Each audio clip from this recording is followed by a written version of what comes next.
You're listening to episode 116, Moving Beyond the Trauma to Find Healing and Happiness, with Mary Ellen Sinclair.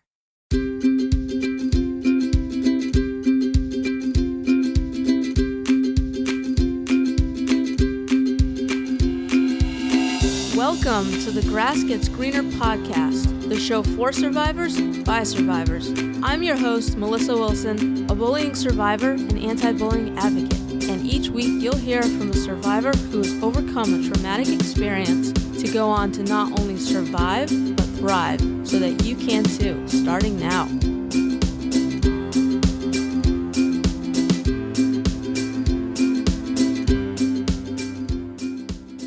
Hello, and welcome to this episode of the podcast. Today we're going to be joined by Mary Ellen Sinclair, author of A Girl's Courage. What's pretty cool is that Mary Ellen is actually from my hometown, which is the first time that's happened on the show, so it was nice to connect in that way. But Mary Ellen is here today to tell us about her experience growing up sexually abused by her father and how she's been able to create a good life for herself where she's been able to find healing and happiness. And I just want to issue a trigger warning, especially if you experience sexual abuse yourself, for when Mary Ellen is sharing her story with us. In particular, in this episode, you're going to hear about how Mary Ellen felt like she had to keep the abuse a secret, how she was able to say no to her abuser and what made her realize that she could, how she wanted to talk about it but didn't know who was safe to tell it to, how her life turned around drastically for the better when she left home, how having dreams about her future helped her to get through the situation, the family dynamic that existed after she left home, how she stood up for her inner child, what happened when she confronted her father as an adult, how she was able to start rebuilding her trust in others, things that she's done to give herself 40 years of a good life up to this point, how we can draw strength from what we've been through to help us when we face new challenges, and the changes that Mary Ellen would like to see when it comes to providing support for survivors. So that's all I have for you now. So without further ado, we'll go ahead and get into this one, and I'll go bring Mary Ellen on.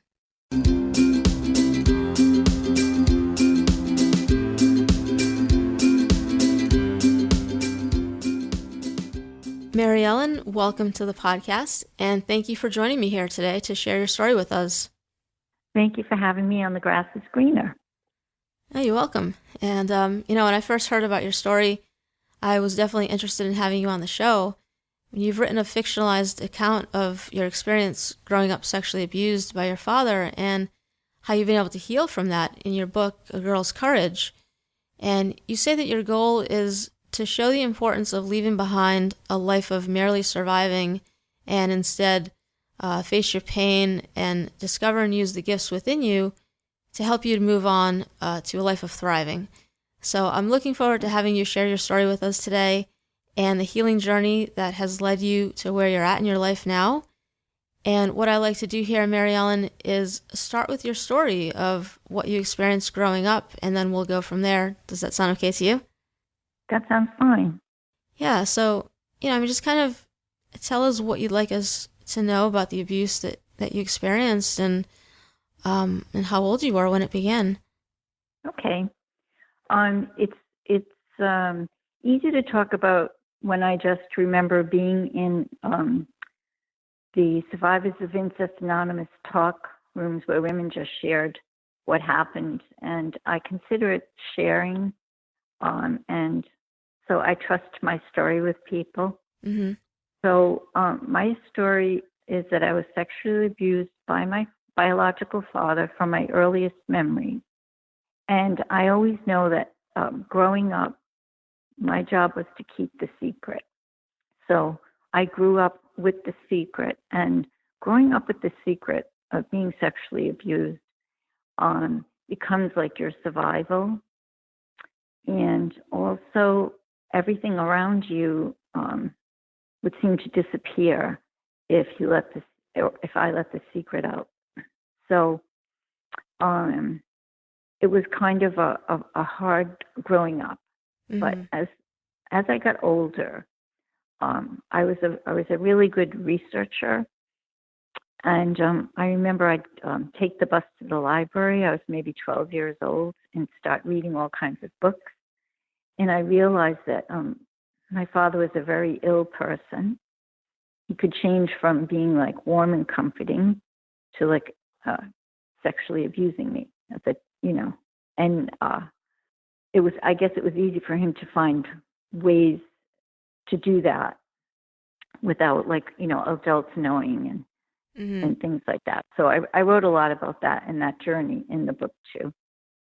So when I found out through researching that he was a very sick person and that it was an illness, I was also starting to realize at 13 that I could say no.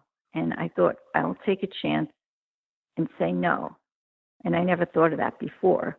What made you realize that? Yeah, sorry. What made you realize that you could say no? You know what? That's like one thing that I really enjoyed is I went to Catholic school, and I found the nuns to be like really nice, quiet, peaceful women. And we in Catholic school, I think at age 12 you have your confirmation, and it's a ceremony, and they say this is when you step from childhood to adulthood. And then you can start realizing for yourself the difference between right and wrong. And it was like between my research and that clue from what I learned at school, I figured out that I do have some control over this. So it sounds like you were feeling a little more empowered. Very much, exactly. Mm-hmm. And that was it was quite amazing. And it's not that way for everyone because there were probably a lot of people who tried to say no, and that didn't work out. I mean, they could have been raped or, so I'm just telling how it happened to work for me. Yeah. So I was very surprised that when I did say no, that he never bothered me again. Wow. But on the other hand, from then on, he treated me as if I didn't exist. Like I was not part of his life anymore. Mm-hmm. So the good father and the bad father went away emotionally. Yeah. If that makes sense. Mm-hmm. So, and no one knew at this time that this had been going on? Nobody. No. And that was like another part of my journey too. It's like, who could I tell? Like I thought maybe, well, actually there was another funny thing because the one place that when I finally decided I could try to tell my secret, it was in confession. And I thought if I tell the priest, maybe they'll like, save me or take care of my parents or whatever. Mm-hmm. And I went into the confession booth, and I was little again. I mean, not little really, but not that old. And I sat there for a long time in the confession booth, and I was sweating about telling the secret. And then I heard like snores from behind the booth, where it was like a very old priest. And when they're on like children's confessions, they just take a nap. Oh no, So I never terrible. told my story. I know, but I don't know. I just thought that was kind of funny because it's also symbolism. Like I thought there was a direct connection to God, and like God was sleeping, kind of thing. So you were you were wanting to tell someone, but you just didn't know who you could tell? Exactly, because what happens is when it's ingrained in you from when you're a very small child, then you feel like, well, you're in this together. You don't know how it came to be that you're as guilty as your father. But, when you're a small child, adults rule the world and they have their rules. And so it takes a lot of courage to think about when you tell someone, will they accuse me also? You carry that guilt of having been abused. Yeah. It's something that is ingrained by a pedophile, Mm-hmm. that you're just as wrong as me, we're in this together. Right. So I knew all that wasn't true, though. Now I kind, it's like I kind of figured that wasn't true. But for the most part, I never told anyone after that, my mother or anyone. Mm-hmm. Yeah, and it's Yeah, and so it's on the one hand, it's difficult growing up in that situation because you're being abused by someone who's supposed to protect you, and then on the other hand, like you're missing out on having a real father figure in your life too. So I know. it makes for a really confusing time, I'm sure. It did. It really did. It was very confusing. When did you first tell someone about what had happened? Well, this goes into the part of like wonderful people who came along in your life. So the first person I ever told was my husband, and I was like 23. So, and that was And what like was just that to have like someone. to Yeah, what was that It was like to finally share beautiful. it with someone? It was beautiful, really. And he was Very supportive. uh, to still be loved and understood, and have someone say it's not your fault. I think that's what a lot of survivors really would like to have to hear, that Right. it isn't their fault. And Wow. it's So, very hard to get those words from people. Oh, it's yeah. scary to think. Well, yeah, it's scary to be vulnerable like that and to Hmm. share um, something that you've been keeping a secret for so long that and because you have, uh, some guilt over it anyways, and you're not sure how people are going to respond. Yeah, and there's also like a built-in mechanism that not only you're in the secret together, but for some reason the child believes it's their job to protect the abuser, to protect the mother, to protect the family, by keeping the secret, by protecting everyone. Um, it's keeping your family together. Mm. But I guess like in the survivors group, what that really is the elephant in the room. The incest is the elephant in the room that nobody wants to look at. Does that make sense? Kind of. Yeah, and of course, yeah, it's understandable. Like you don't want to be the one that like breaks up the family or something. Hmm. So there was like I left home when I was 18, and my life like turned around, just drastically, beautifully. Mm. Lots of nice people. Um, Going to college, I figured out how to get student loans and work part time. So I had like a whole different life from my home that I was in. Was But it then easy? I still, Yeah, was it easy for okay. you to make that transition? From being in that situation at home to now being on your own out there in the world, or did you struggle in some ways? It's like everything just seemed to fall in place for me. Maybe it was the times that I lived in, but it was just a time in my life where everything fell into place. I did like, I worked in an office, but I really wanted to go to college. And just coincidentally, I ended up working in a college. And then I got like scholarships and loans, and everything just seemed to fall into place. So Mm. that, but I think the hardest part of that was that I was still carrying that secret, you know, and Mm-hmm. it was like something that was hanging over my head.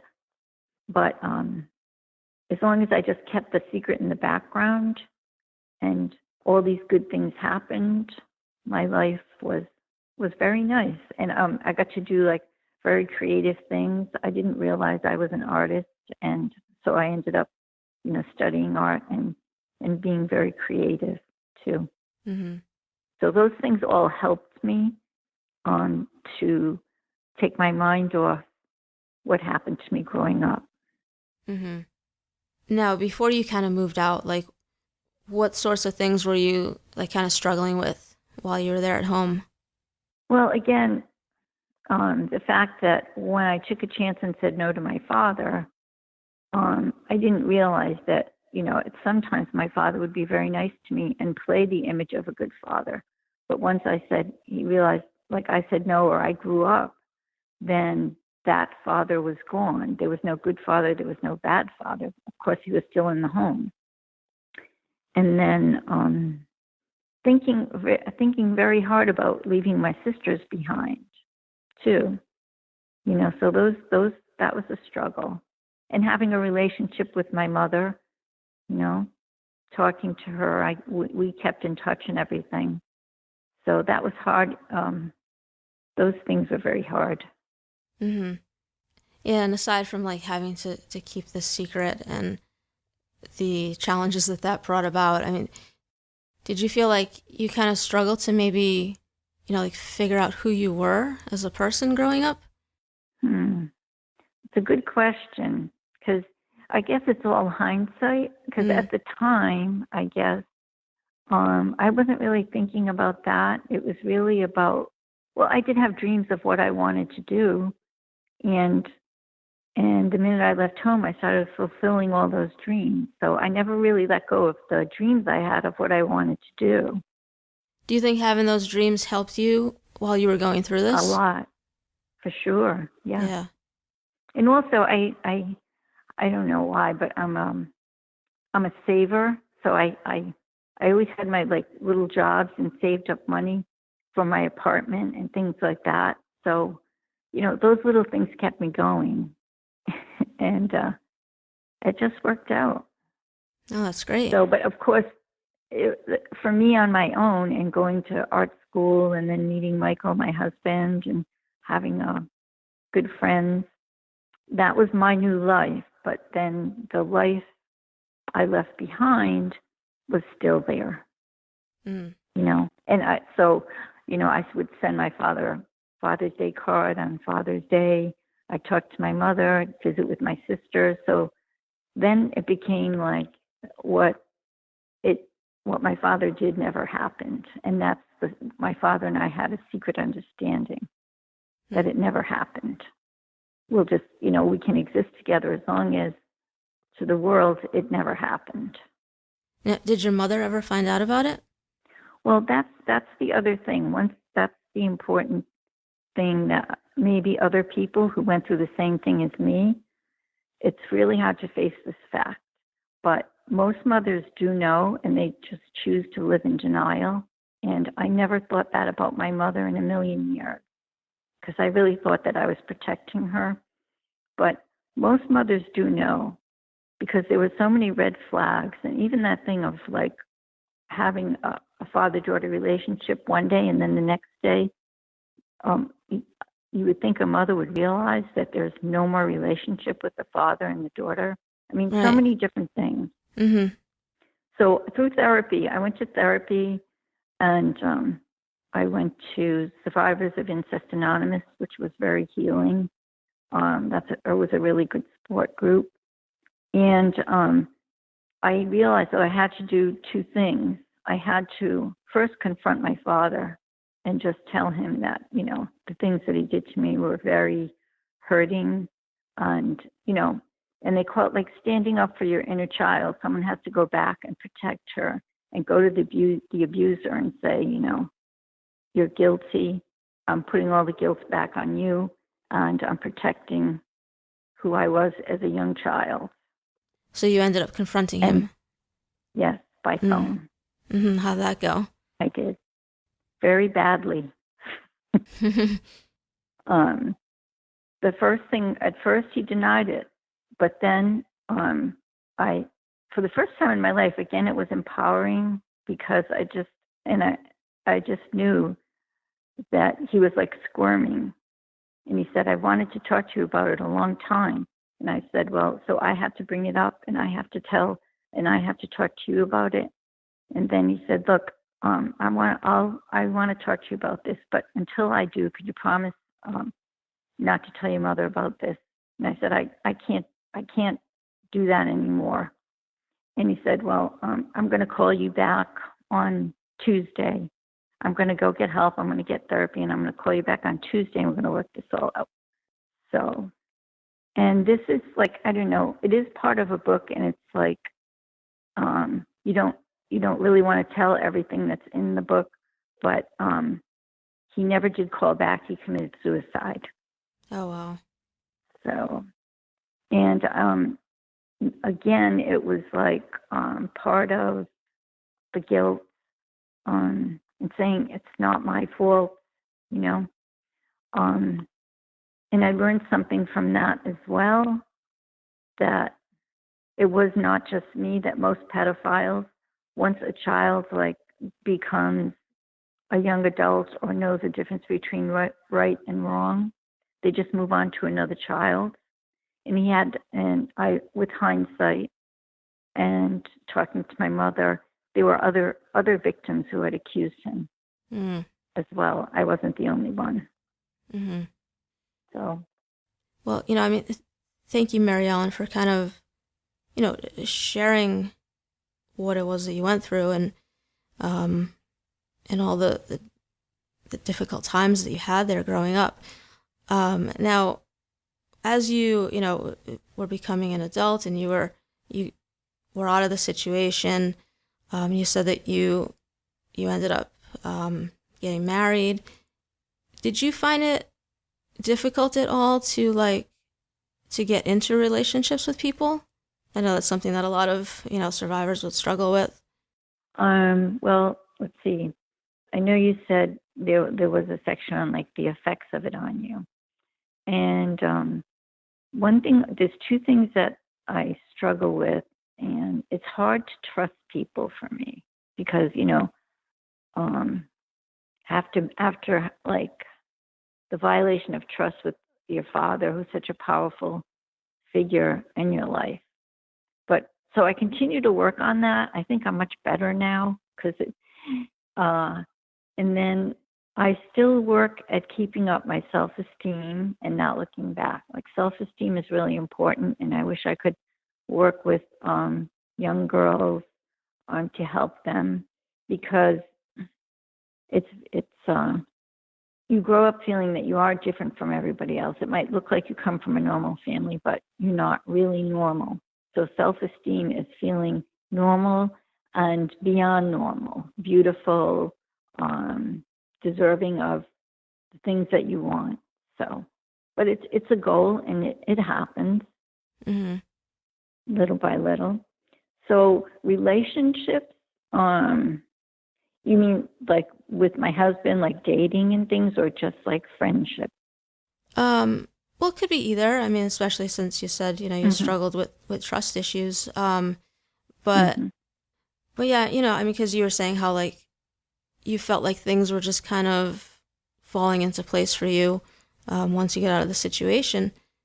And so I was just wondering, like, if you found someone, your spouse who just happened, just to be really supportive for you, and it was easy for you to kind of, to be with them and to trust them, or if that was something that you struggled with at first.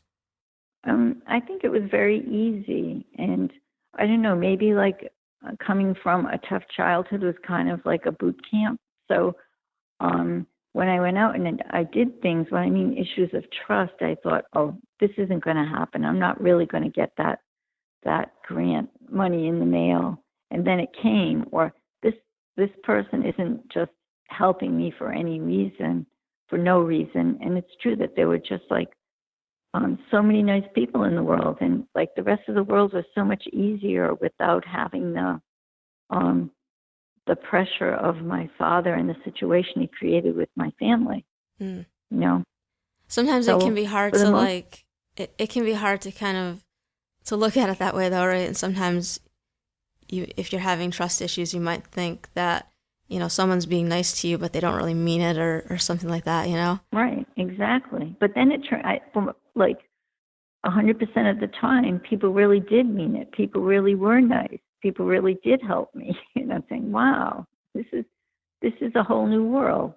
Well, that's great, and I think that's how you start to get your trust back in people. Yes, you start having these positive experiences where people are being nice to you and they're not hurting you, and they're genuine. Right, and it just kept, and I won't say like. I was also thinking that I had 18 years with my family, and I'm very close to my sisters, and we are like a support group for each other.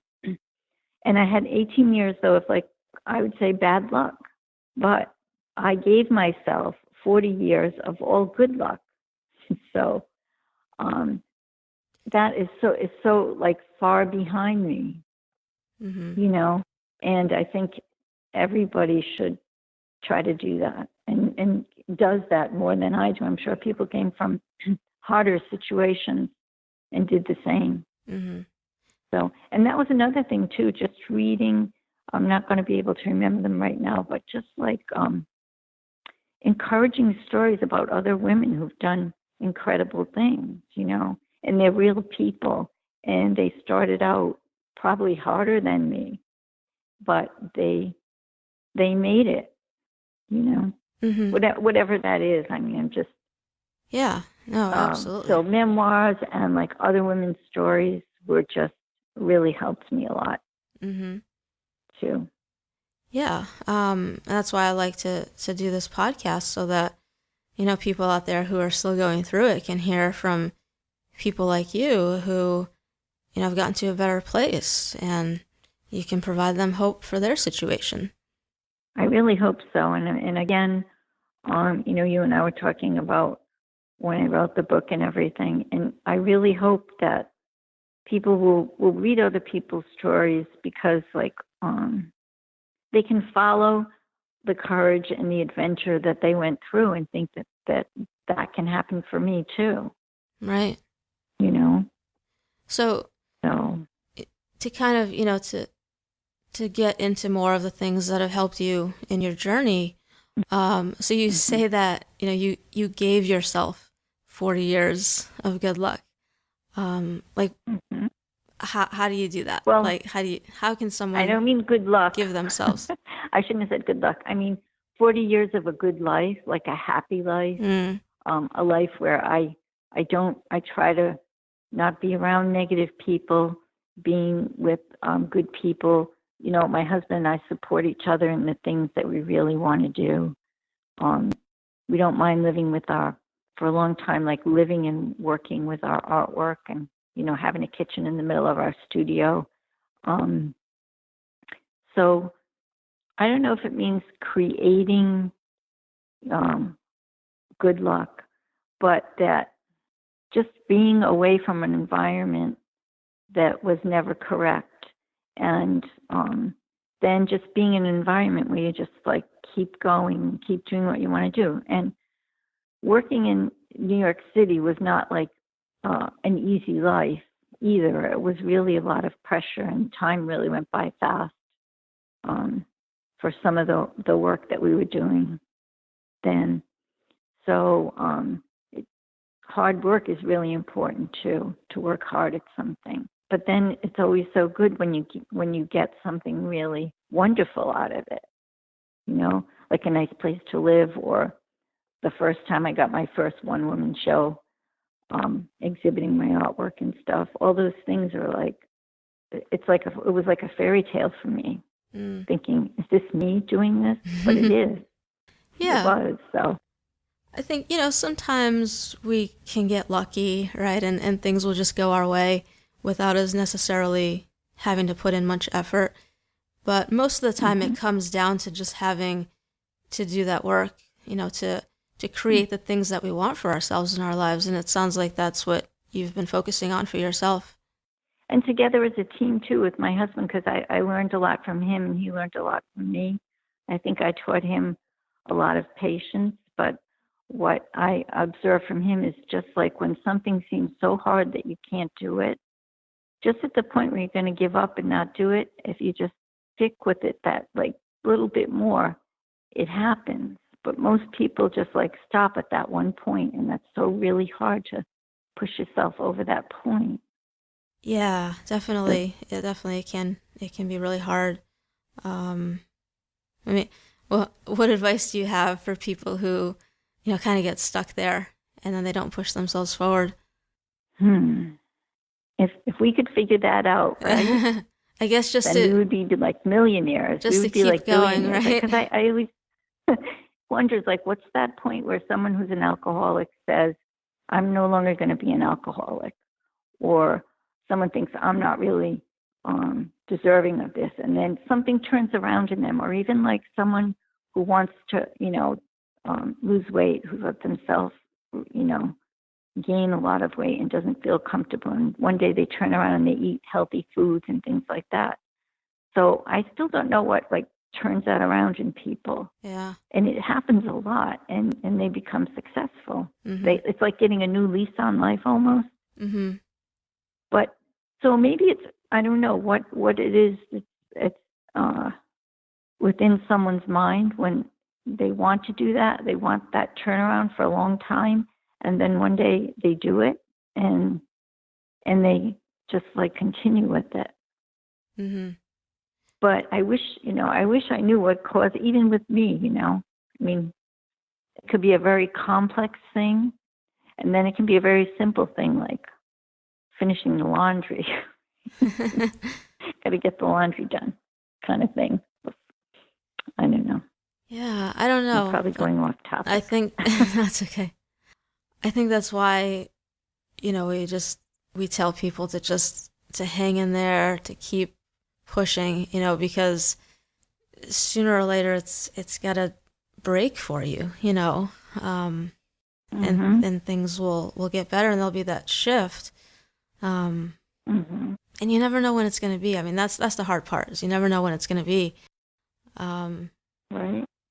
But for me, I it still never like ceases to amaze me, like how quickly something can change, or if I'm going through a hard time and, just feeling pretty crappy about it, and then like, maybe something will happen, and then, later on that day even, I might feel 100 times better.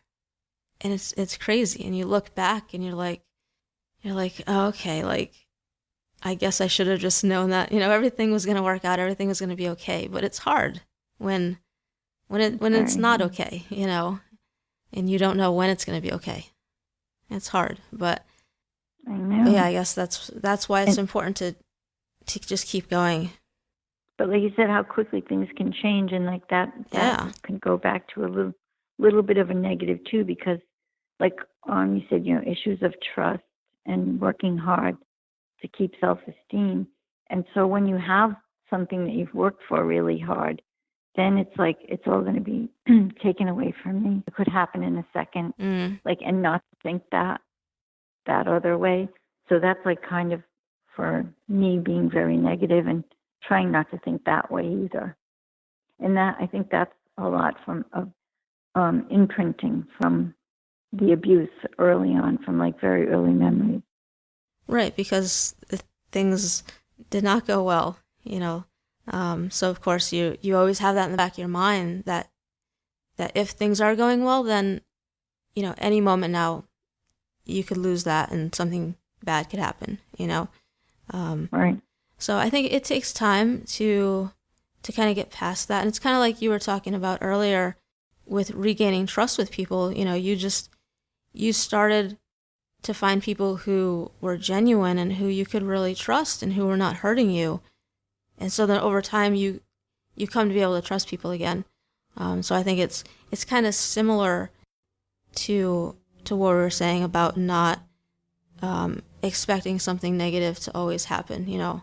Over time, hopefully, enough positive things will happen that you will worry less about something negative happening. But of course, like we can't control that either. Bad things are going to happen in life.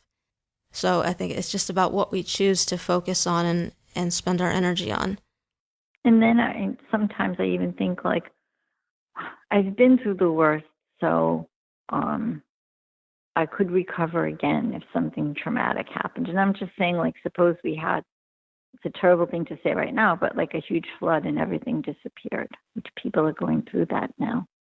You just pick up and rebuild, but you can't think about like why things happen to some people at some times and not you. And then for a long time, just in myself, I would say, why me? And then I thought, there's never going to be an answer on that. Mm-hmm. There's really never going to be an answer why of the kind of illness a pedophile has. For me, anyway, I don't think there's really an answer. And it's not my job to even find the answer. Mm-hmm. I've come to that conclusion. It's not even my business, now at that point. Yeah. It's all like part of history. People come and go too. Yeah, I don't know. I mean, personally, I believe in, just trying to focus more on the future and what you can control rather than the things that have happened that you can't go back and change. That's true. So, It takes a while to learn that. yeah, absolutely. It does. Absolutely. But I also like what you're saying about, kind of using our past for strength, really, and just saying, Right. reminding ourselves of what we've gotten through before and using that to help us get through any, any current or future challenges we might have. So, Mary Ellen, how are you doing today? Are there things that you still struggle with? I'm I'm doing really well. I really consider myself a happy person and a lucky person. Um, and the only thing I wish, and I think everybody wishes, like, I wish I knew all this and I was much younger, Hmm. but I still embrace um, being an older, wiser woman as well. Well, we do the best we can, right? Yeah. And I guess just for the subject of incest and abuse, I just wish like so society would have changed so much more that there wasn't more protection for children, that things hadn't worked faster. It's still very hard, I think, for people to talk about their experiences. It's still like taboo, really. And so I just wish that there was people. I don't know how to say it. That people could get more help than they seem to be getting. Mm-hmm. Do you think that's gotten better over the years, though? Well, I think so. I just wish there would be more. I think with the internet, it's really great because for me, it was like knowledge and getting knowledge and understanding what's going on. Once I figured that out, I empowered myself. So with younger kids now, like they have the internet, and I think that is really going to change things quickly, Mm-hmm. because they can research and find out things for themselves, which I think is really good. I don't know too much about the court systems. I just think it's very hard um, to prosecute predators and pedophiles. It seems like Yeah, and you have statute of limitations and everything. right, exactly, and it seems like it's all made to protect the perpetrator. Right. So that's a little discouraging. Mm-hmm. And so I think that, but the best thing is like that people should always tell their story and not give up, and that change is made like very slowly, but it all adds up to more change, Mm-hmm. positive changes. But it's just so hard like to convict, I think, people who abuse children. Mm-hmm. That's what I found, just from stories that I've heard. Yeah, And so that's the one thing I wish would change more rapidly. But it's not really treated like other crimes are, I suppose. no. And then like, the big thing I realized is that like evidence is the most important thing. And when you're a child, you're not thinking about evidence. You're being a child. You just want to Right. get away. And so it's really hard to make, to prove the acts and the hurt that they give to children or, other people. So Mm-hmm. I guess that's the way the court systems work. And I'm not too understanding of that. Mm-hmm. Yeah. But again, just not like giving up. Keep reading. Find groups. Talk about it. And everyone, I really do think everyone has like a hidden gift that they were given within them to get themselves out of, any situation that they really want to. Mm. It's in there somewhere. Yeah, we have the I power think, within like for us. me, it was creativity and artwork, and being able to research. And it could be anything for anybody. Mm-hmm. But today I feel like a very happy person. I can't say that there's anything that I want that I don't really have. And although I don't have children, I never had children. I didn't plan that. It just didn't happen. Mm-hmm. Well, it's great that, you're happy and you feel good about the life that you have. Thank you. I really do. That's the important part. So, tell us more about what it is you do today. I know you're an artist, right? Mm-hmm. Yes. What kind of art do you do? Okay, I call it fabric realism, and I do non-traditional artwork. I started out studying fabric, fiber, and weaving, and then photography. And then one day I just started embroidering and using layered fabric on a canvas and making it looks like a painting, but it's not a painting. It's just layers of fabric and colors. So I use fabric as paint. That's what it evolved into. Interesting. Cool. And I don't know why I worked that way. I just always liked working with fabric. And I think maybe I attribute that to my grandmother in Rhode Island, because I told you originally that there were lots of woolen mills, and she worked in one of them. Mm-hmm. So when I used to go pick her up from the factory, I would watch the weaving machines in the woolen mills and stuff like that, and it was really fascinating. So she may have influenced me in some way without knowing it. Yeah, maybe. And now, tell us a little more about your book, which we've, talked about a little bit, A Girl's Courage. Well, so that's really, I think we told a lot about the book. As we said, it's a historical fiction. Fictionalized. It's really based on my life. And it starts out in Providence, Rhode Island, in the woolen mills, with my grandmother, who was a good person and a good influence on me. She took really good care of me. I could escape to see her.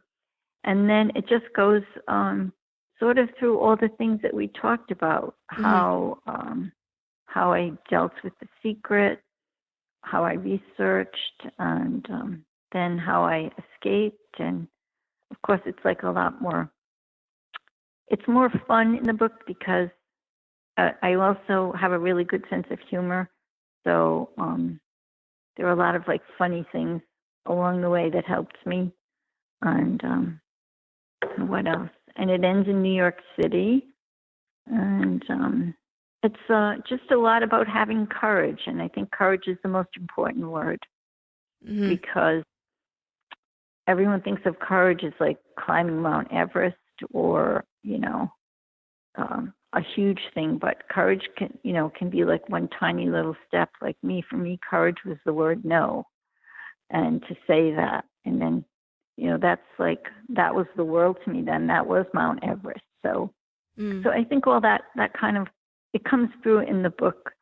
And it's like, hopefully I can share my journey of all the courageous things that I discovered. And I can learn from other people as well. Oh, that's great. And where can people find that if they're interested in checking it out? Well, I have two things. I have a website, and it's called agirlscourage.com. And on the website, there's a blog, and then there's information about the book, and there's some like reviews, and then my blog about what I've been up to. So it's agirlscourage.com.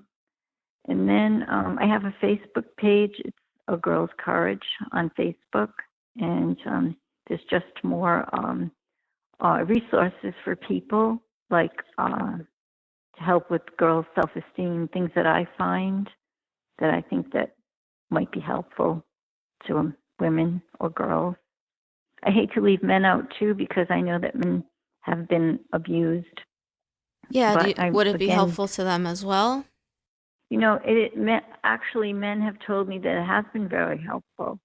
And sometimes, if they live with someone who's been through an abusive relationship, I really didn't think men would be interested in the book, but they said, like, it's easier to understand how someone thinks, and it helps them help someone that they're in a relationship with. Mm.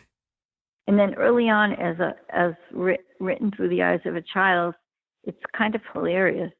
It's kind of just like my impression of nuns and teachers, and how I see the world, because I saw the world as a very beautiful place and a very funny place too. So that's all. So some people just think it's really funny, because I know that doesn't sound right, because you can't think of incest as funny, but my whole life and growing up was not just about incest. That was like something that was always kind of lurking over me, but I still had like a beautiful world, a funny childhood.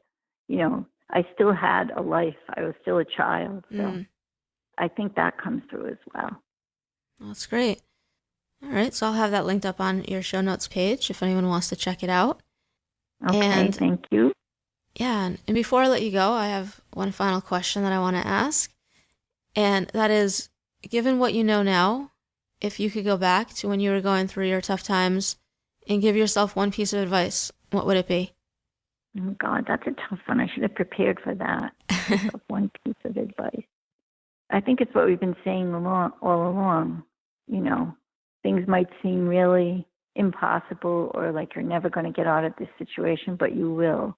So just like have faith. I would say to myself, just take that leap of faith. Mm-hmm. Absolutely. All right. So, so I think we've already gone over how people can connect with you, right? We have the website and the Facebook page linked up. Are those the two best ways? Yes. All right. That would be good. Okay, great. So that will be there if anyone wants to connect with you and learn more about you. So Mary Ellen, I just want to thank you for coming on here today and for sharing your story with us. And I think, it's one that definitely can provide a lot of hope to anyone out there who's still struggling. So thank you for that. Thank you very much. I really appreciate it. All right. Well, I hope you have a great rest of your day. You too. Bye-bye.